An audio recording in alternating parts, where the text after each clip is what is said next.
I'm going to try and speak to you all about my experience co-creating value in organisations. It's something that I've been doing for a few years now.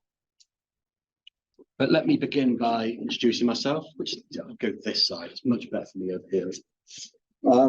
So day to day, I'm an enterprise service manager, but more and more, my role has become that of the self-titled value co-creator, and it is absolutely self-titled, although I would hope there are some people who would agree that that is the case. I've spent 30 years working in information technology, pretty much done every single role there is to do, from service desk analyst through to problem manager, MIM. I've run big accounts for HMRC. I've done quite a lot in the area. But my favourite role in all of that time is still that of the service desk analyst. It's the role where I had the most intimate relationship with customers. Every 3 to 4 minutes, depending on the KPI, could have been 2, could have been 4, could have been 5. I had the opportunity to co-create value with customers. What I didn't have at that time was knowledge, either my own or provided to me via tools. I didn't have expertise, which is the expertise in terms of having lived in that situation. So over the years, I've evolved. Service management's evolved. Our workplaces have evolved. We're talking today about the crux of evolution right now, which is AI. And how I've evolved is I've gone from stifling innovation, from over-governing service management, to attempting to blend methodologies and ways of working to deliver value to customers. It's led to me standing here today. I'm a committee member for this committee, the BCS, ITSM and ITAM committee, and I implore anybody that sees anything today and thinks maybe I'd like to join that to speak to any of us, because we'd love you to join us. I'm a mentor for the BCS and also a mentor for Reed's Women in Technology programme. I'm the co-creator of those value-based communities that I've spoken about, and I'll cover in more detail as we go through this. And I'm the author of a book titled Co-creating Value in Organisations, a Vital For. So that's me. But let's talk about what we're here to talk about, which is value co-creation. So we've got, I think I've got, because we're about 10 minutes late, so I think I've got around about 40 to 45 minutes to discuss this. I won't bore you for that long, don't worry. But we're going to try and go on a little bit of a journey. We're going to talk about those experiences that I and others have had trying to co-create value in organisations. I'm going to speak to you about why it's not all just about IT. I think we've touched on that in many of the presentations today, and I'm going to try and give you a more historical view on professions to help us understand why that might be where we are today. I'm going to talk about where I and others have started to co-create value. It's the most pivotal point of the journey, knowing where to start. I'll talk about how we've begun to co-create that value. And then I'm going to dive into the 4 key aspects of value co-creation. Knowledge, something we were just talking about a moment ago. Reporting, and how businesses think most of the reporting that we do is absolute baloney in IT. And how you can peek under the cover, which is something that Chris mentioned about these words earlier. Going in and understanding where you can add value that you didn't know it existed. But you need to confront monsters to do that. And I'm going to talk about something that everybody has spoken about today, and that conversation was just about the value of language, using a single language for your organisation. But ultimately, pretty much everything I've done for the last 10 years, that book that I wrote, the stuff I'm talking about today, none of it was done by me. It was all as a result of working as a community in these organisations. And that's ultimately what I'm going to take you through today. So here we have a not to scale brief history of professions as put together by David Barrow. This is not an official document anywhere. But around 2.8 million years ago, the profession recognised as the oldest profession on this planet, the toolmaker, came to be. So what began as creating sparks, making shelter, hunting, has evolved into what we see today. Yesterday, genuinely, a chap came to my house with a load of flooring. I looked at it and thought, oh my goodness, how am I going to get that where it needs to go? You know, this big robotic arm, and he did this thing with it, and in it went, straight through the windows. I was like, that is utterly amazing. I want your job, and I don't want to be stood here speaking today. Around 500,000 years ago, the role of the tailor and the seamstress came to be. So what started as really a role for the great and the good, only those that could afford it, has evolved into what we see today. We've got bespoke, semi-bespoke, off the peg and fast fashion. Over the years, they've attempted to co-create value just like my toolmaker yesterday. But I think we all know in recent years, they failed to do so. And then we've got ceramics, a profession that came to be 26,000 years ago, and one that I've shoehorned into this because it's my hobby. Right now, I'd literally rather be sat in front of my wheel covered in clay than stood nervously presenting in front of each of you. But ceramics, as well as co-created value over those years, it's gone from its core need of something we could cook in. So we hunt for the food in our robes, we put it in our vessel and we cook it. To what we see today, which is cups, saucers, plates, and also ceramics in their artistic form. All of those things are versions of value co-creation. And then we've got us, and if this really was to scale, it'd be about there. IT, it's existed for arguably 100 years. You could probably go as low as 80. You could probably go higher if you're thinking more historically. But let's just agree for now, 100 years old. So on this scale, we're tiny. And then within that, we've got service management and asset management. 40 years old, maybe? So barely half of that lifetime. And we've talked today at length about AI. How can we use it? Who needs it? What's the value of it? And I think where we are in our profession is we know it's needed. We know it can add value to each of these. You know, IT has literally weaved its way into every single aspect of our lives. We take one of these and we use it just as much as we would any cup or saucer. And it's obviously, as we've spoken about today, the tool for the modern world. But I believe we're at this point where we're going from doing things to customers and throwing things at customers and colleagues and people we work with to trying to co-create value. But I don't actually think we're there yet. I'm not sure we co-create value. And that's just a question I'd like us all to ask ourselves as we go through this presentation. And there's another question I'd like to ask you as we go through this presentation. Lunch today ruins this for me. I was expecting some chips, maybe, some beige food, but no, the BCS very kindly provided us with some good, healthy food. But I'm still going to ask the question anyway. Who here likes sauce with their meals? That's handy because this is the first time I've ever compared service management or value with sauce, publicly at least. I've done it in rehearsal many times. Glad you put your hands up. Those of you that put your hands up, whose preference is ketchup? Okay. Mayonnaise? Ooh. Controversially, mustard. Okay, thank you, Steve. One, isn't it? It very much depends. On there. It depends what I'm eating. I've got really strict sauce. Hold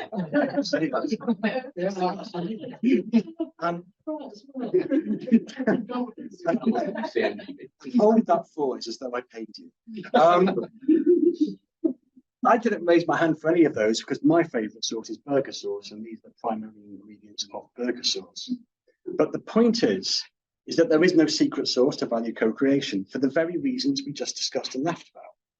Everybody likes sauce, it seems, but we like it in different contexts. We like it at different times. We all like different sauces. Value is exactly the same. We all have different understandings of value and how we can achieve value through anything, let alone technology. So when I go into an organization, all on my own, often, or as part of a small team, I need to try and understand what that organization's values are.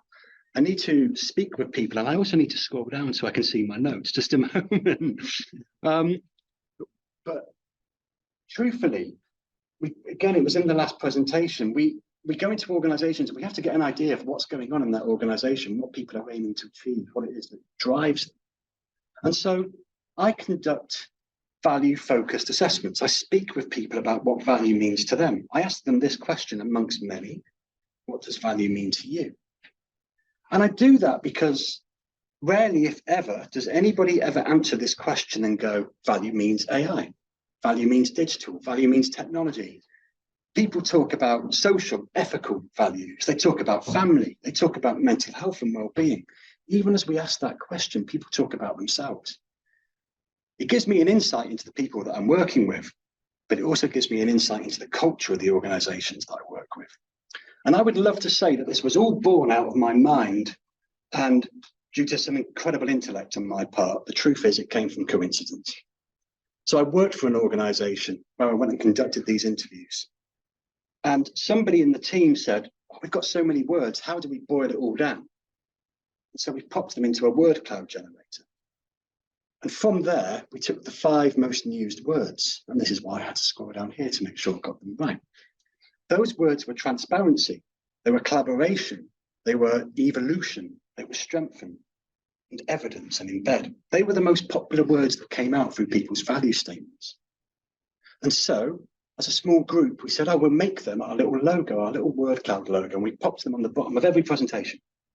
And all our materials started going out. And then the coincidence happened, the thing that made me stand here and say this to you today. This was a global organization pre-COVID. Because it was global, we only ever really spoke to one another over Teams or Zoom. And people would come and speak to us and say, I'm in Singapore and I've just seen your presentation over there. I'm in Mexico, I saw your presentation.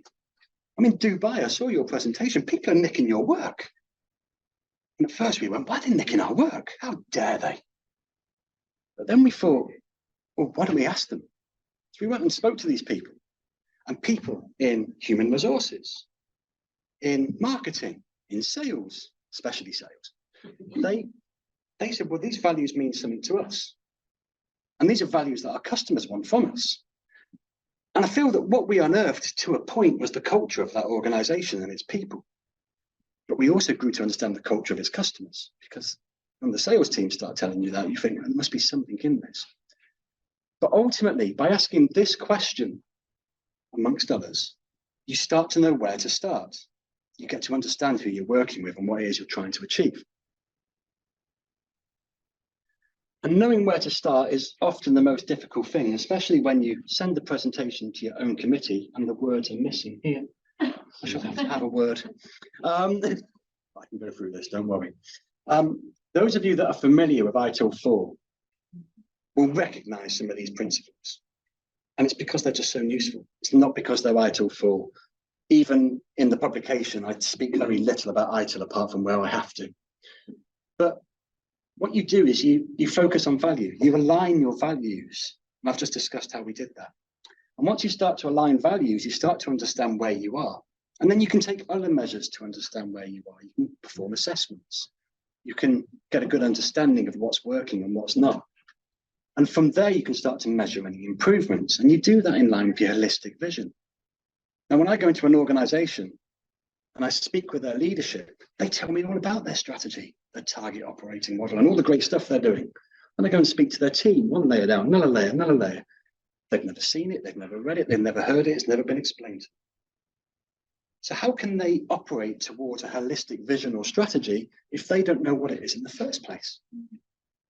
And through that, we collaborate. We win people's hearts through value alignment. And then we start to, and this says, promise you, spark acts of curiosity to go and find that value in the organization. All sounds good so far, doesn't it? But it doesn't always go right. So when I first started performing this kind of work, we were able to make some real good, significant improvements to processes, to procedures, to kind of localized ways of working. But still, we heard about customers that didn't really care what we were doing. They were leaving the organization. They were going elsewhere to competitors. We heard about suppliers who being treated just like that commercially. And here's another fortunate coincidence, genuine story as well. I was stuck in a lift, a bit similar to today. The power went, and I'm still in the lift with one of my senior stakeholders who is a board level member in a global investment bank. And he knew who I was, and I was surprised he even knew who I was, but he did. And he said, how's your work going? How's it going? I said, well, it's going okay, but it could be better. And as those execs do, he said to me, what do you need from me? I thought, I'm not letting this one go. Can you give me access to your customers? Can you give me access to your suppliers? He couldn't say no, could he? And he said, yes, it was great. So ultimately, at that point, I'd been looking at the concept of outside-in thinking. So that's where you look at a service from your customer's point of view. You understand their journey. not yours, in supplying the service to them. And we went and spoke to their customers. This was in all the presentations earlier. We found that they chose the organisation based on trust, but the products and the services they were receiving did not match why they'd made that choice. It didn't fit with what they were looking for. We spoke with suppliers, and I'm going to call them suppliers for just a moment, because that's how they felt. They felt that all they were was a commercial entity that delivered something to this organisation, something they didn't even have a clue about in terms of where's it taking the organisation, what do they want from it. We go to the ServiceNow example earlier. ServiceNow think they're delivering great value with their 300k piece of software, but it seems nobody ever spoke to them about what was needed, and they certainly never spoke to anybody about what was wanted. But we found suppliers that felt they were being held to different levels of account than internal teams. Going back to service level agreements, they were getting beaten every month, whilst the internal teams were just getting away scot-free. And then we spoke to the employees, the colleagues of the people delivering these services. They told us they chose the organisation based on its culture, but they were staying or leaving based on opportunity, or indeed on trust, being empowered to go and work and do what they felt was good for themselves and the organisation. And ultimately, that chap that said to me, "What do I need from you?" regretted it the day I turned up at his office and said, "Here's what I found out." So none of these people know about your strategy. So we took advantage of that. We told people what the strategy was. He did a town hall, spoke all about it. Once people understood what they could do, they were able to innovate within that. That inspired them. It meant that we could treat suppliers like partners. And ultimately, we started to create value that wasn't just for IT, but was now for the organisation as a whole and its customers, and even its suppliers. And so I've spoken to you so far about community, but I've not really talked about how we form that community. And the truth is once you start conducting those value-based assessments and asking people what value means to them, you're already creating a community. But again, the community became a thing by a coincidence. A number of us got together every now and again, and we talked about what we wanted to do, but we didn't really do it. We tried things, but there weren't enough of us. But then coming from that moment when we saw other people using the presentation, we said to them, "Would you like to join us to have a conversation about this?" And so our community was born. I've now co-created in organizations 6 or 7 of these communities, and I'll talk about where I'm co-creating them elsewhere at the end of this presentation. But what we do is we do that thing where we co-create a charter. We understand what it is we're trying to achieve. We understand what value means to us. And we do this by lifting people out of the fire. It's very rare anybody in an organization gets to work with somebody else when there's not an escalation, an incident, a deadline, something going wrong or something about to go wrong. We all tend to work with each other under duress.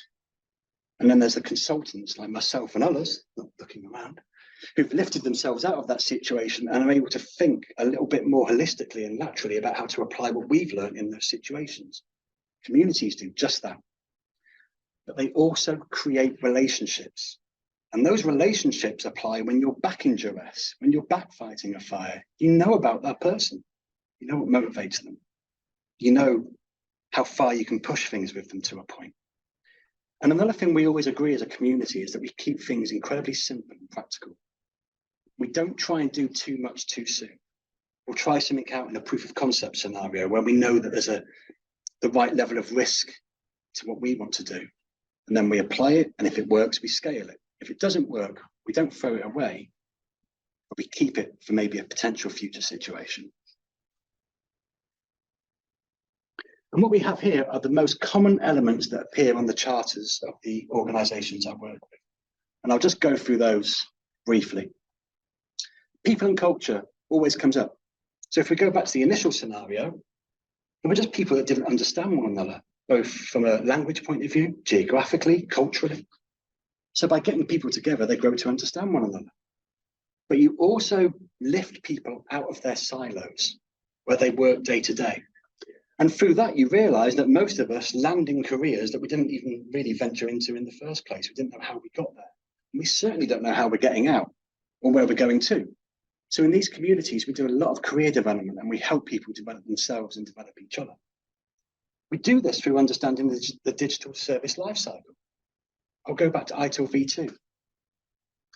Some people work in service strategy, others work in design, others in transition, others in operations. Rarely do they understand what the other people do in that life cycle. When you bring people together under enterprise service roadmaps, you can do that because now you can look at a service and understand where it is from birth through to retirement, who works on it, what they do, what they're suffering from, what they could hand over. But also by making them enterprise-led, you get to sew in patterns of business activity, business events, business owners, business stakeholders. You've just moved from IT service management towards that fabled thing called enterprise service management.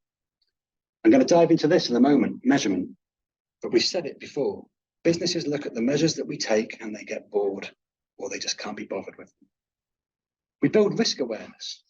I work in organizations when one part of the organization could be set to innovate and the other one is highly governed for whatever reason. But people don't know that. By building communities, you can do that. But you can also build organizational risk awareness in a community so that you understand why the business are saying no or saying, give me more. We talk about practices. Those of you who know ITIL will think I'm talking about the 34 practices, and I am to a point. But what I'm really talking about is practice makes perfect. Where we're risk aware, we don't need to be afraid to fail. So we can actually practice things, and where they work, reuse them. Where they don't work, save them for another day. I'm going to dive into the most important one of all of these, which is knowledge. For time.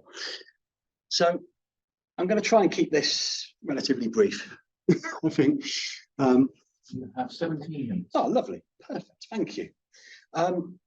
If you were to say to me, what's the most important aspect of value co-creation, it's here on screen now. If I go no further than this today, I'm pretty happy.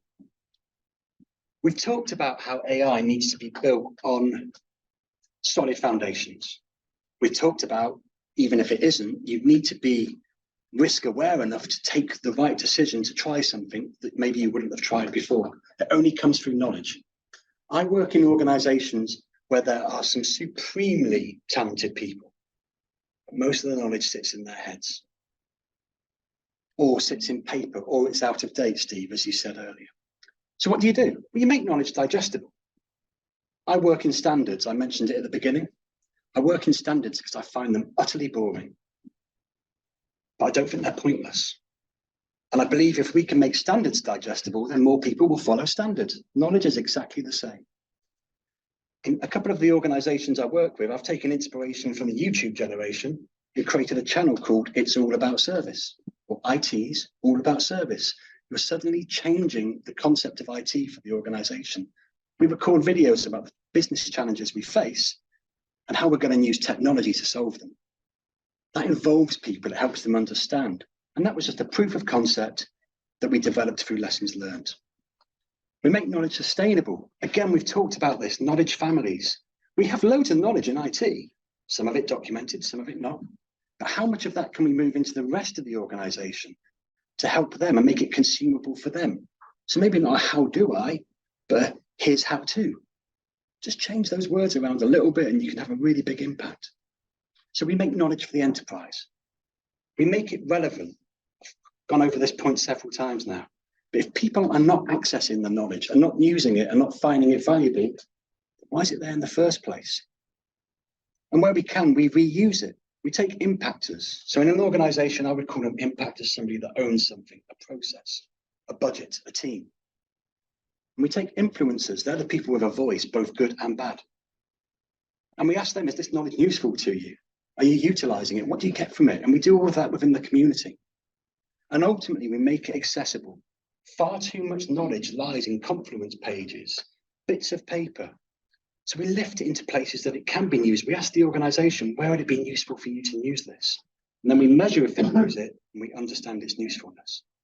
And through doing all of this, again, we start to build knowledge that is about so much more than just IT.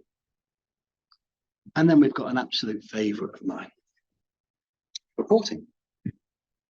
Those of you who work in service management, or have ever worked around service management, will have definitely put something like this in front of your customers.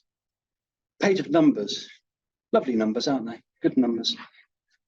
Probably took you, I don't know, probably a team of 3 or 4 people, 5 days to pull together. You might have service now, so you can just pull it straight out. But then you'd have put it into a PowerPoint pack for somebody that they're not going to read. And 45 days later, you find yourself stood there presenting the numbers. And you look at them, and they're making doodles, they're making notes, they're doing anything but listen to you. They've got their head in their hands, or they're thinking, when's my next meeting? How do I get out of here? Or they're just yawning. All of those things have happened to me. And here's 3 real scenarios. We have here incidents have seemingly dropped to 4,870, a 5% reduction on the previous month. I was presenting this in March, and I was comparing February to January. Well, February is 9% shorter than January, so that one went down well. True story. MTTR, when the customer said to me, what does that mean? Couldn't remember whether it was mean time to resolve or mean time to respond. They were gone.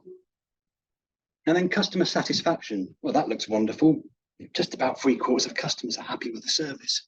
But what it doesn't tell you is that barely 10% of people bother to respond to the survey in the first place. And so the organisation looked at me and said, stop wasting our time. Although they didn't say that, they just bobbed their head, and I thought, I'm wasting their time and mine. And this was many years ago, and over the years, I've carried on doing this. I've carried on putting myself up there and watching them do all of those behaviours. But the great thing about building a community that involves people from your organisation, so your colleagues, your customers, your key stakeholders, your C-level, even your suppliers and your partners, is that you can start to understand what is valuable. What would they get use out of? And so you can start to measure sentiment or experience. And the other great thing about building a community is if you know nothing about experience, as I didn't at the point of building this, is that those people help you build a great business case to bring an expert in. And so we brought in a gentleman called Neil Keating, who I'm sure some of us know from Brighthorse. And we sat with Neil and our community, and we said, so what is it that you want? And they just said, we just want to be productive. Just give us something that makes us productive. So we set upon our key question for that time. This can evolve. Are the digital services that we're giving you enabling your productivity? Yes or no? Simple. We then subsidize that with 3 further questions. Would you recommend the digital service desk? Yes or no? Answer was no. How happy are you with the PC or laptop that we provided you? Very unhappy. Not everybody, but if they worked in marketing or sales where they felt like they deserved a Mac, they were very unhappy. So we looked at our procurement policy. How would you rate the business application you primarily use? They're crap. Okay, which ones? We looked at that. We found out that of those, they'd all been implemented in the previous year. Our service design was really poor because we didn't ask them what value meant to them. This is genuine, I'm not making this up. But then those measures that we had on the previous page, we didn't just throw them away because they're still useful. They're down here. They allowed us to understand why people had that sentiment in those areas. And also they can be automated to go out and find that information for us to support the experience that we're looking for. And once we did this, we discovered so much more. And that's going to be my next point. And it comes to something we talked about earlier, which is peeking under the cover and service fragility. So this was a hot topic earlier. We talked about what do you do when you discover something's not doing what it should be. And it's exactly what we discovered when we started measuring experience. We'd go to the business and say, but it's not broken, it's green. And they go, it's crap. Okay. And we only understood that when we started looking at things from that outside in point of view and measuring the experience. We grew to understand that what we were giving them wasn't what they wanted. But we found so much low-hanging fruit, it was untrue.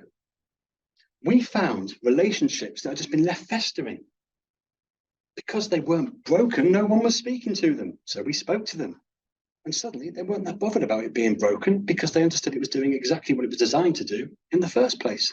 They may have been misusing it, or they needed training, or they needed help, support, development. We found tech skills that were essentially at retirement age, either physically in terms of the person delivering the service, or in terms of the technology. So we were able to build business cases that helped us upgrade these services and deliver better services.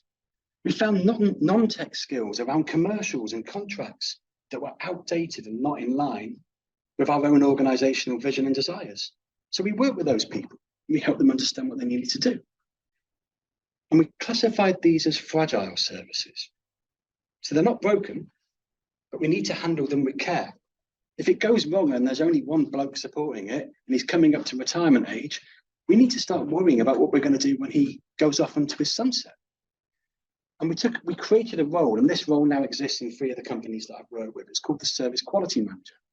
It's a service management professional who's got a similar outlook to me. I don't try and mold them into me, but they're generally a service desk person, or they've come from that background. They know that they want to provide great service. They can speak to people, but also they can work with techies to help them deliver great services.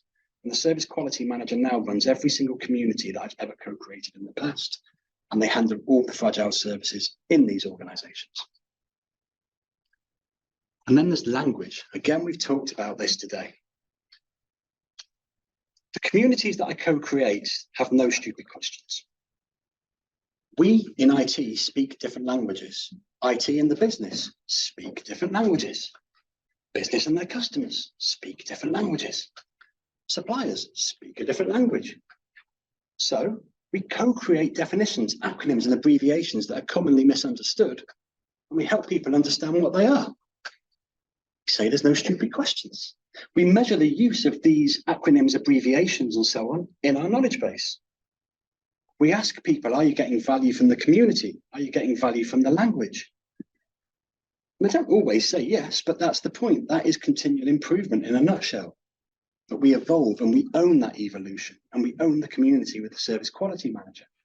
And ultimately, we make all language as appropriate and as relatable as it can possibly be to the organisation, to our organisational colleagues and our customers. And through doing that, we start to deliver services that make sense to everybody. Now, these communities are completely voluntary. I'll never work in an organisation, under my terms at least, where I will demand that people join the community of practice. Because if they don't want to be there, I'll find a way to get them there in the future. But if they don't want to be there, I'm not going to drag them there. But we do attract people from across IT, but also the enterprise. I've got communities that I've co-created, which have the CIO and the service desk analyst from the supplier. They've got the head of P&C. They've got the head of marketing. They've got the head of sales. They've got the dev team managers. They've got the networks manager. I mean, it's crazy when you get them all talking. But we do that through being consistent with an agenda. We also have these incredibly garish flyers. You may not like them, but they're going to attract your attention. I think the jury's still out on those, but I love them. We're consistent. We always have an agenda that focuses on value. So we always welcome everybody to the community. We always ask them what value means to them if they're new. We celebrate our successes. In the middle here, we have Driving Home for Copmas, my cannily titled one for last year, with 24 windows behind an advent calendar, each celebrating our success that year, something we'd achieved. And the 25th said, what can we do next year? How can we improve? We bring in guests. You've had to listen to me now for 36 minutes. I'm sure you're getting bored. People get bored in the communities when I run them. So we bring in guests. We take people who've been there, seen it and done it. And we ask them to tell us about their stories, how they've done things, the challenges they've faced. And in doing so, we keep it fresh.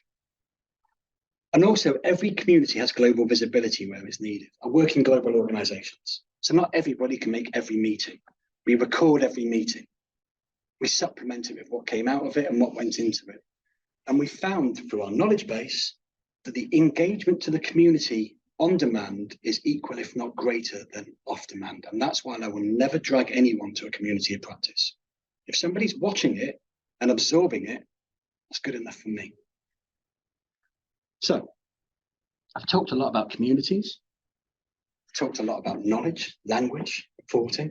But I want to talk about the future, because I think we're still young. I've said this at the beginning. We as an industry are still young. But communities of practice and value focused is younger still. So for me, the future is education. Educating senior leaders as to the potential of service management, asset management, AI, but when it's all combined around value, not on its own. Educating people looking to make careers in IT or digital or service as to the value of service management, how they can get involved in some great things. And the BCS is fantastic with that. Making these sustainable. They have to live beyond the engagement that I'm on, but also they need to continue to live and evolve. And also sustainability is something that comes up in every single community I co-create. And it's something that we're looking at in the standards world right now. Then we've got health and well-being. By bringing people into these communities, I mentioned earlier that you lift people out of the fire. People start to get honest. I guess it's a habit or some sort of contagiousness that when you start to share something about yourself, you start to show your fallibility, others follow and they share too. Happens in every single community. And in one community, we had an elite sports mind coach, Jesse. If you remember Jesse, who came to the BCS. Jesse talked to us about how he coaches athletes to get over the line, to get through those pressure situations. And we were able to quickly, and it wasn't me, it was the community that did this, able to quickly align that to incident management, to problem management, to escalations, to working under duress.